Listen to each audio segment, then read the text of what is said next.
Anak, marami kong dala para sa'yo. Baka malamok dyan. Yan, magkulambo ka para hindi ka madengue. May kumot ka na ba? Ito pa, dilata. Pag nagutom ka, kakain ka, anak, ha?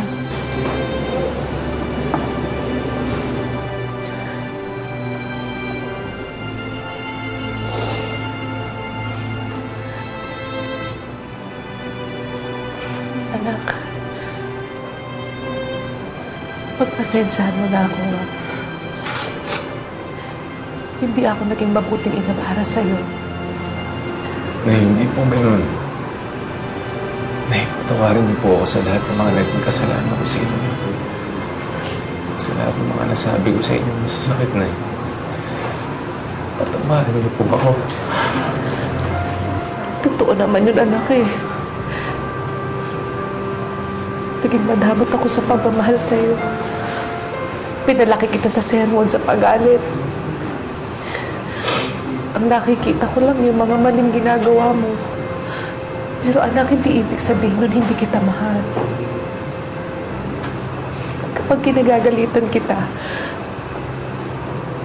nagagalit ako sa sarili ko dahil hindi ko maitama ang mga mali mo. Nay, marami naman po rin ako kasalanan sa inyo, eh. Dahil puro konsumisyon na lang binibigay ko sa inyo. Nagulat nga kami ng tatay mo sa ginawa mo. Hindi namin akalain na isasakripisyo mo yung sarili mo para sa kapatid mo.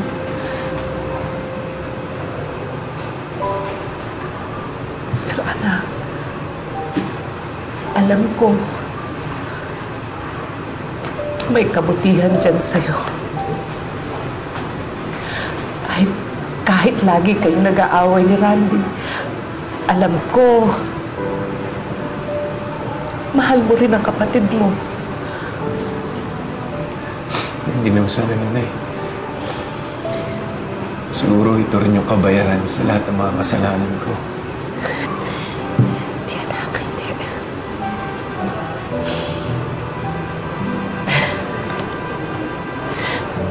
Kumain na tayo. Sige. Dala ko para sa'yo. Niluto ko to, ha? Ano po ba yan, Nay? Pansit, anak.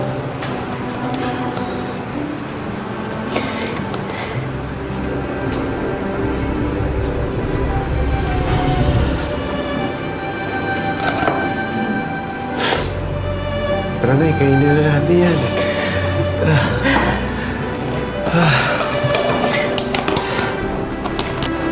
Kain na.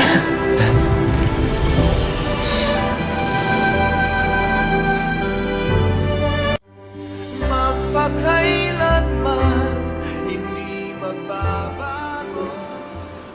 Makalipas ang 6 na buwan, mapapawalang sala si Raymond dahil sa walang matibay na ebidensya laban sa kanya.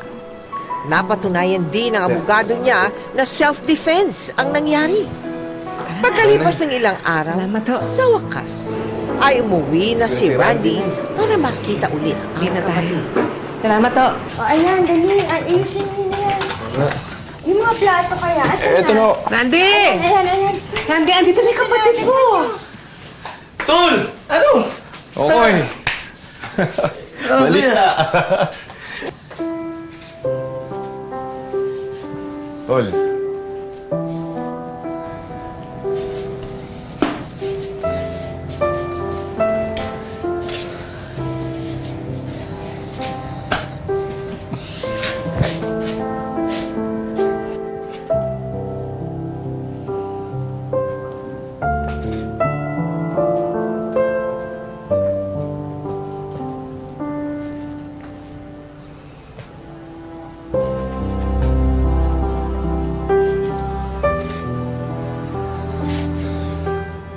Salamat, Kuya. Welcome home. Ako!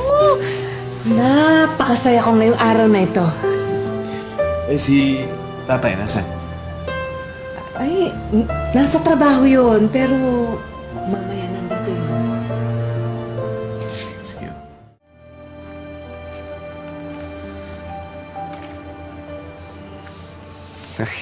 Kuya, mga lalim ng iniisip mo ah.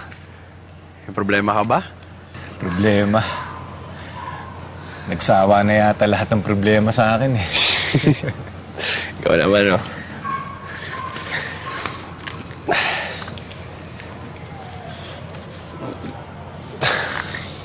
Kuya, gusto kong magpasalamat sa'yo ah. Dahil dun sa ginawa mo. Ano ba? Wala yun. Napag-usapan na natin yan eh. Wala na yun. Tapos na yun, Randy. Okay na.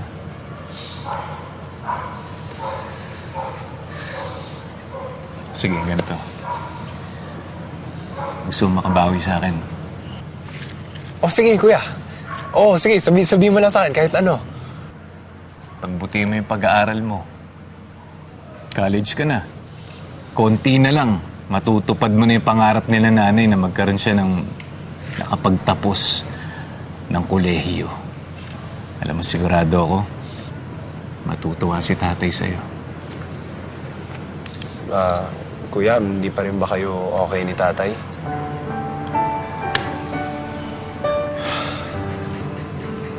Hindi.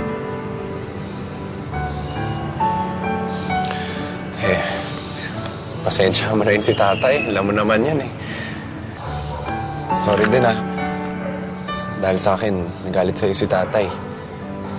Ano ba, wala kang dapat ihingi ng sorry sa akin. Nagalit sa akin si tatay dahil hindi ako naging mabuting anak sa kanya eh. Hindi yan totoo, kuya. Ano ba, huwag mo na itanggi. Totoo yun. Kaya nga naghihintay ako ng tamang panahon para mapatawad ako ni tatay.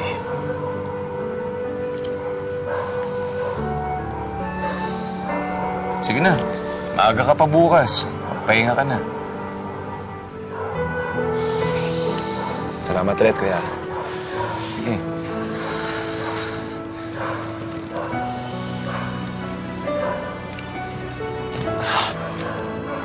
Kuya,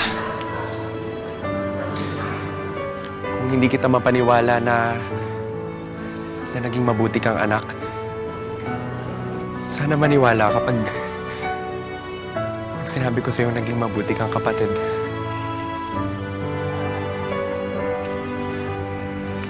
Salamat ulit, kuya.